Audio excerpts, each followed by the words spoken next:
Hello and good evening, all.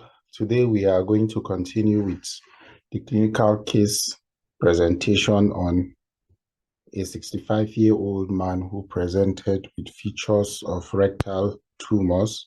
And yesterday we took the clinical history, and today we are going to continue with the examination and the usual questions that normally follow a long case presentation.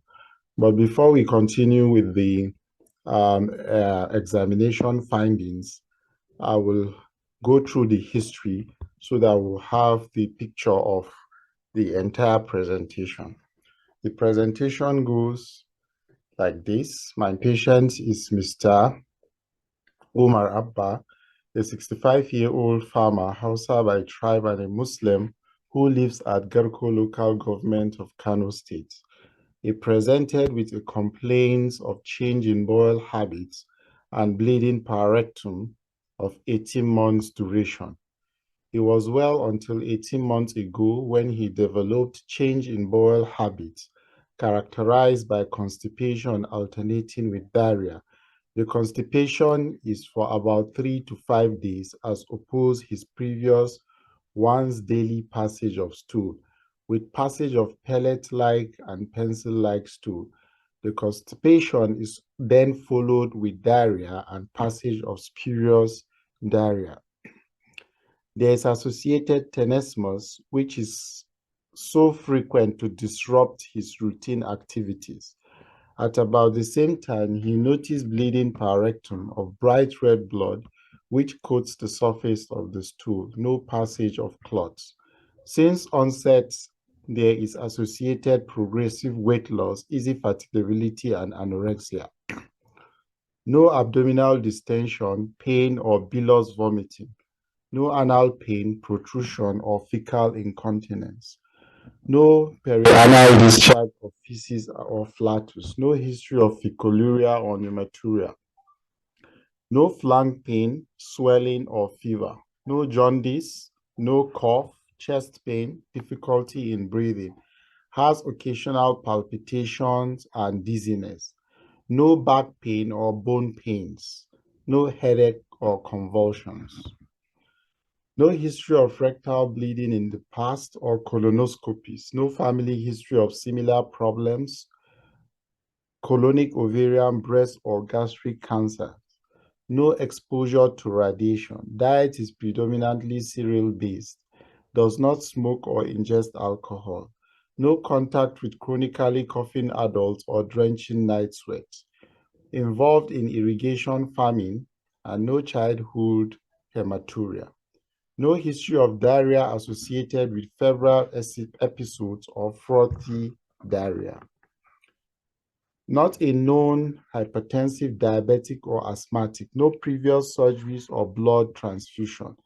Since onset of symptoms, he attended GSOPD 2 times, where some blood radiological investigations and colonoscopy were requested, and the details of result not fully known to patient, and was admitted for surgery. He's married to a wife with 10 children, no known drug allergy. In summary, I presented a 65-year-old farmer who presented with alteration in bowel habits, tenesmus, bleeding per rectum with associated progressive weight loss, dizziness, palpitations, and easy fatigability. On examination, I found an elderly man, chronically ill-looking, pale, anicteric, no supraclavicular or inguinal lymphadenopathy, no pedal edema. He has a pulse rate of 85 beats per minute, a blood pressure of 140/90 millimeters of mercury. The heart sounds were first and second only, no murmurs. The respiratory rate is 20 cycles per minute. He has good air entry bilaterally with vesicular breath sounds. The abdomen is slightly distended, moves with respiration. Hernia orifices are intact, no Sister Joseph's nodule, no area of tenderness, no palpable masses per abdomen, liver, spleen not enlarged, kidneys not ballotable, no demonstrable ascites. Bowel sounds present and normoactive. Digital rectal examination revealed a good perianal hygiene, normal sphincteric tone, and reflex. A mass 8 centimeters from the anal vag, irregular, hard, non-tender, couldn't get, okay, non-tender could get the upper limit involving about 1/3 of the anterior rectum, slightly mobile with the rectal wall. This is supposed to be slightly mobile mucosa, rectal mucosa. The prostate is enlarged. Prostate is enlarged with benign features. Examining gloved finger is stained with blood and forms stool. An assessment of rectal tumor complicated by anemia was made. A differential diagnosis of rectal schistosomiasis, amoebiasis, and tuberculosis. And the plan was to admit and optimize the anemia. Okay.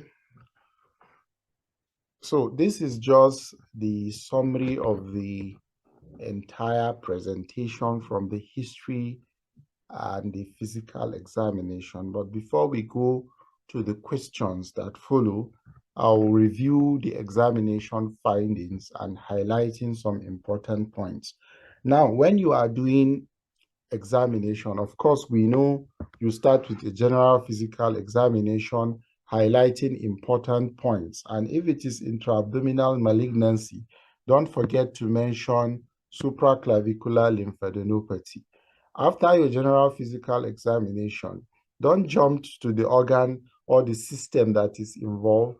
It is important you highlight the systems that carry vital signs like the cardiovascular system and the respiratory system. These are the system that determines the stability of the patient for any procedure or any examination. If a patient is in shock with a blood pressure of 90 over 60 millimeters of mercury, it won't even be stable for you to carry out other extensive examination. That's why it's preferable you start with the cardiovascular examination and the respiratory examination. After that, you now go to the affected system. Now you can see this particular patient. The abdomen is slightly distended. It's not having a complete obstruction. It's just alteration in bowel habit. It's a partial obstruction, chronic obstruction. It moves with respiration, signifying there is no peritonitis. The hernial orifices are intact. Now, in any intra-abdominal malignancy, you should look for Cysta Joseph's nodule, which is malignant deposit on the umbilicus. They follow the umbilical ligaments and get deposited on the umbilicus. So you look for that. Area of tenderness, if it is peritonitis, you can, as we mentioned, colonic tumors can present with perforation and peritonitis. So you have to look for tenderness. No palpable masses per abdomen. Now, when you examine the abdomen, for any intra-abdominal malignancy, for colonic tumors precisely, they commonly present with masses in the right iliac fossa. If the tumor is involving the cecum, they can present with mass in the epigastric region if the tumor is involving the transverse colon. But generally, left-sided tumors are unlikely to present with mass. If you palpate a mass per abdomen, it might be impacted feces, and you can differentiate that by indentability. After assessing for masses, you examine the liver, okay, for enlargement and the spine, the spleen, the kidneys, okay, whether they are bilateral and demonstrable ascites. Don't forget, you must follow the sequence of IPPA, inspection, palpation, percussion, and auscultation. This is the sequence of examination. Then bowel sounds is present and normoactive. Usually intestinal obstruction, they have hyperactive. hyperactive bowel sound in intestinal obstruction. Now, the digital rectal examination, during the lecture, we mentioned you have to inspect, okay? Inspecting in any patient with rectal tumor, you want to inspect the perianal area, whether there's perianal soilage or feces.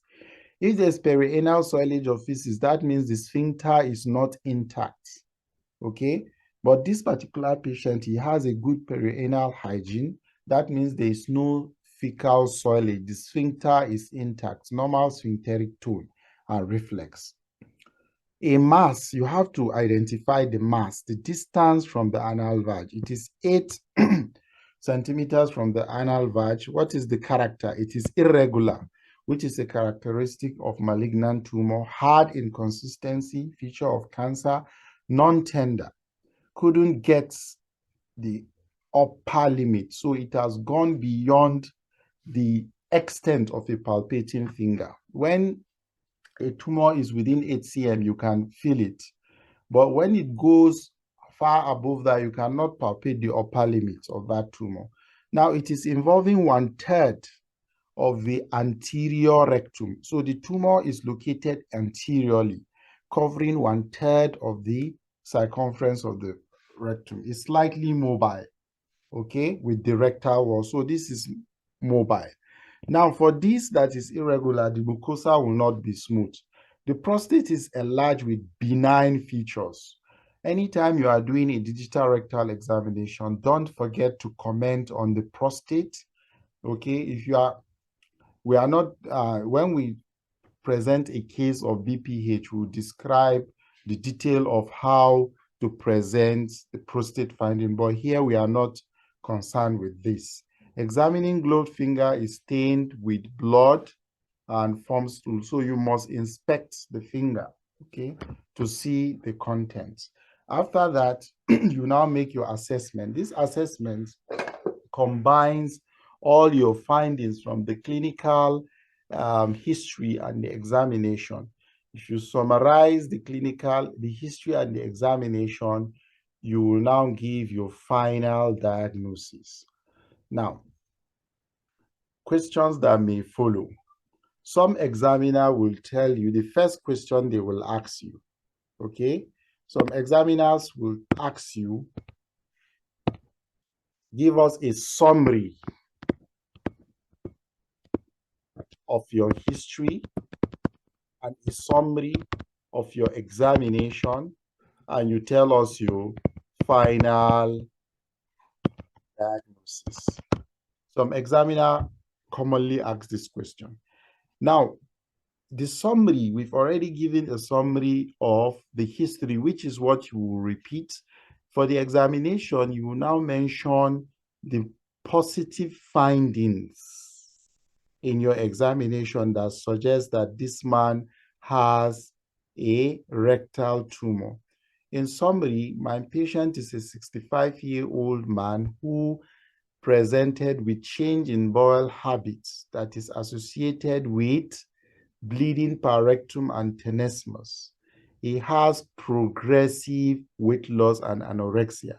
And on examination, I found a chronically ill-looking patient who is pale, okay, no significant lymphadenopathy. He has mild abdominal distension, no palpable masses per rectum, okay, and the bowel sound is normoactive.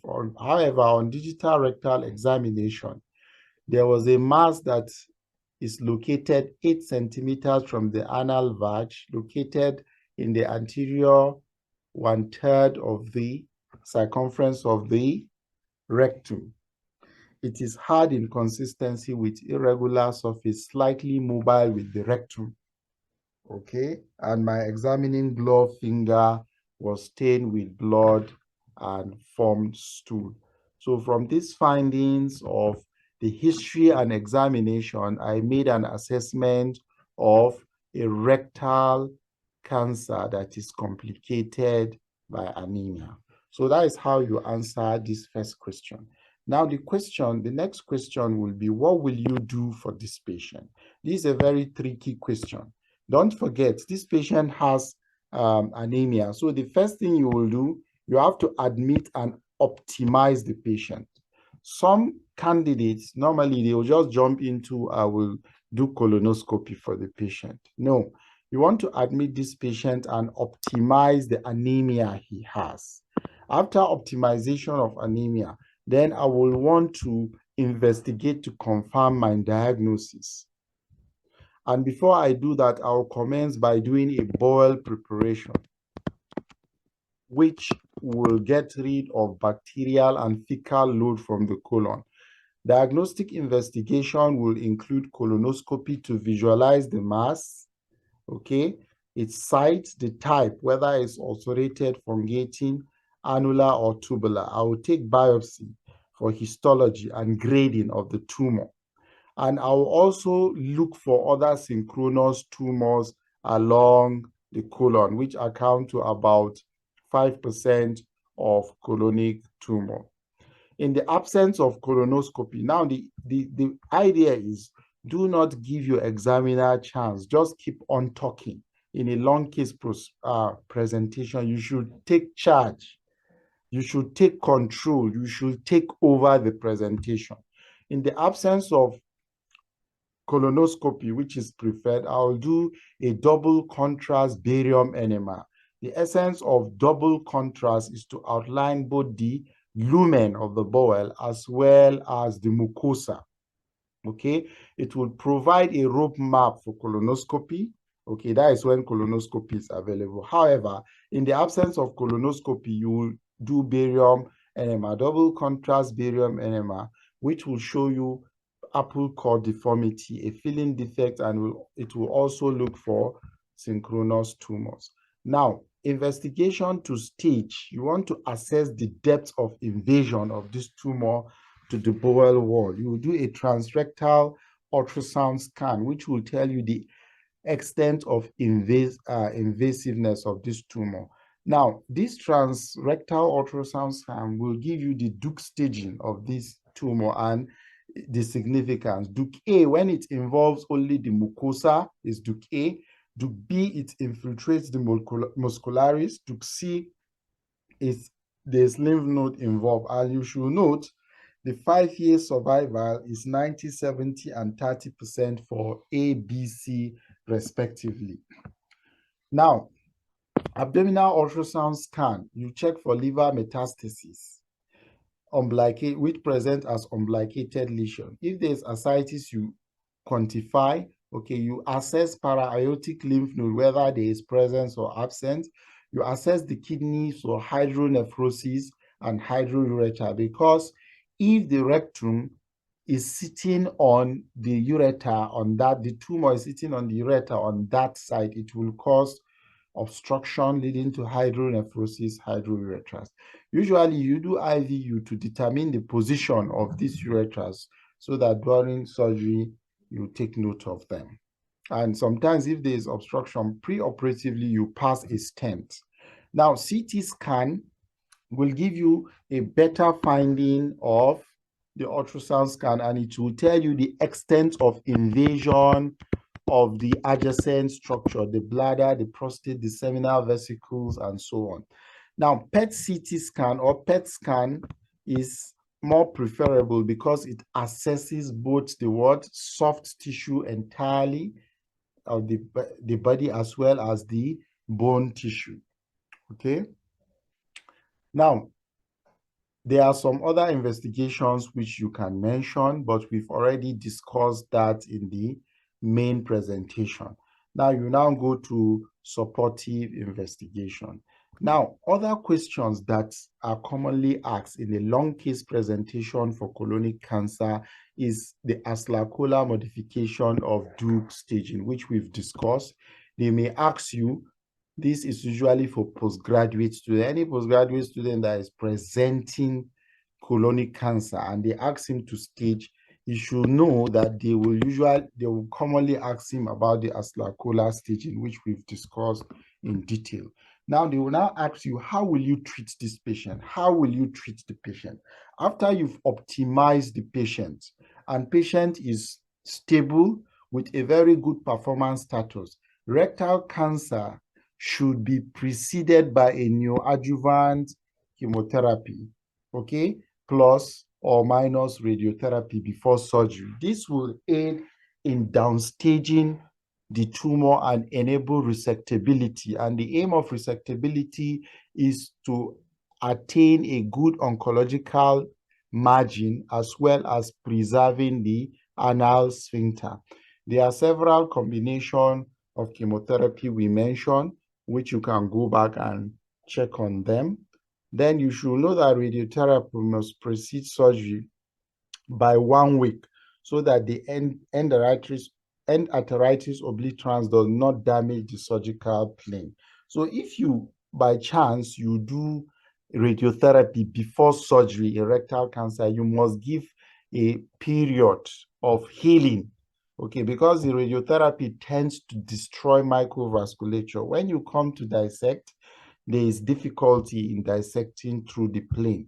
When you partake in any rectal surgery, you understand there's a plane of dissection which could be very difficult and bloody if the anatomy is distorted, and there's tendency to even injury to some nervi erigentis that will cause some neurological problem. So for surgery, now we talked about surgery for colon and rectal cancer, but for this particular presentation, we are discussing surgery for rectal tumor. Now they will ask you, what surgery will you do for this particular patient? Okay. Now, for Duke A, you do a wide local excision, and there are criteria which are listed and we've discussed earlier. Now, for tumors that are more than 10 centimeters from the anal vag, you do what is called anterior resection. Tumors that are located 6 to 10 centimeters from the anal vag, you do a low anterior resection using stapler. Tumors that are less than 10 centimeters and 6 centimeters from the anal vag, you do a abdominoperineal resection of the rectum, synchronous combined abdominoperineal resection by 2 surgeons, abdominal and perineal surgeon. Now, the essence of downstaging for tumors that maybe you are likely to do this, after downstaging, it may upgrade to you may downstage it to this, and you'll be able to sphere the AP resection and do a low anterior resection. Tumors that are within 6 to 10 centimeters, okay, if you downstage, it might go to above 10 centimeters and you do anterior resection. Now, you follow your surgery after recovery by what? Adjuvant radiotherapy to reduce the incidence of local recurrence. And these are the various combinations. And you should know, radiotherapy, chemotherapy, those that respond properly, those with good response in the neoadjuvant period can be continued, okay? So what are the follow-up? Follow-up, how will you follow up your patients? There are 3 modalities: serum carcinoembryonic antigen 2 monthly. If the tumor, if this is rising, it means there is recurrence, okay?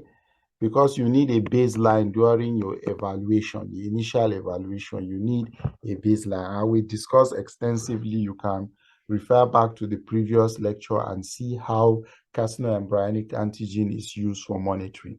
Because if you mention carcinoembryonic antigen, you will be asked, how do you use carcinoembryonic antigen for monitoring? Fecal occult blood testing, you do it 3 days every 6 months. Every 6 months, you do day 1, day 2, day 3. Then in the next 6 months, you do day 1, day 2, day 3.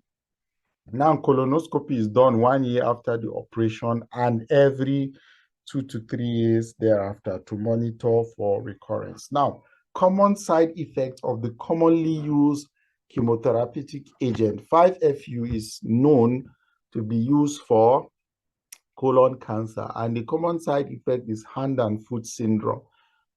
You'll be having some darkenings and tingling sensation of the hands and foot, myelosuppression, and photosensitivity, okay? So we've come to the end of this clinical case presentation for colon cancer. So if you have any question, you are free to unmute yourself, you ask the question, then I will answer the question. Okay. If you have any question, please unmute yourself and ask.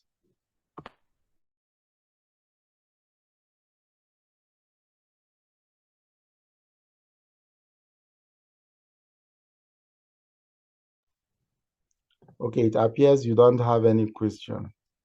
So in the absence of any question, we are going to stop here.